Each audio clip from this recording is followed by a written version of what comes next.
नेपाली लोग आत्मबल से, बुद्धि मन से बहुत शक्तिशाली है। जब भी ये गरीबी से बाहर निकलने की कोशिश करते हैं, आपदा विपदा आ जाती है। 2015 में अर्थक्वेक आ गया। आप जानते हैं टूरिज्म के बाद सबसे ज़्यादा इकोनॉमी 27% नेपाल की एग्रीकल्चर पर डिपेंडेंट है, किसानी खेती पर डिपेंडेंट है। लेकिन हुआ क्या, उस आपदा विपदा के बाद इनके सारे की सारी फसलें नष्ट हो गई, तो वहाँ से भी बड़ा नुकसान हुआ। और सरकार को वैसे $4 बिलियन मिला था इनके ऊपर खर्च करने के लिए, इनको देने के लिए, रिहैबिलिटेशन के लिए, सपोर्ट करने के लिए, लेकिन 1.5-2 साल तक सरकार उस पैसे को ठीक से बांट ही नहीं पाई, यूटिलाइज ही नहीं कर पाई। उनके डिसीजन मेकिंग में बहुत डिले होते चले गए। एक्चुअली आपको पता है नेपाल जो है वो कभी भी इंडिपेंडेंस डे नहीं मनाता वो स्वतंत्रता दिवस नहीं मनाता। क्यों? क्योंकि नेपाल पे कभी दुनिया में किसी ने राज नहीं किया।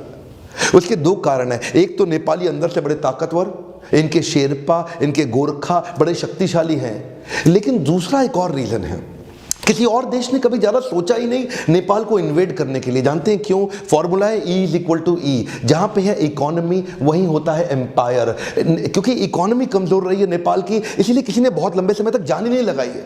छोटे मोटे हमले हुए, लेकिन आज 125 भाषा बोले जाने वाला, इतनी ज़बरदस्त सुंदर संस्कृति वाला, इतना खूबसूरत देश, लेकिन किसी ने समय ही नहीं लगाया इसके ऊपर कि मैं इसको जीत लूँ। बेसिक सुविधा, सड़क, बिजली, पानी एग्जिस्ट ही नहीं करती है। पानी के मामले में दुनिया का 2nd लार्जेस्ट वाटर रिजर्वायर है इनके पास।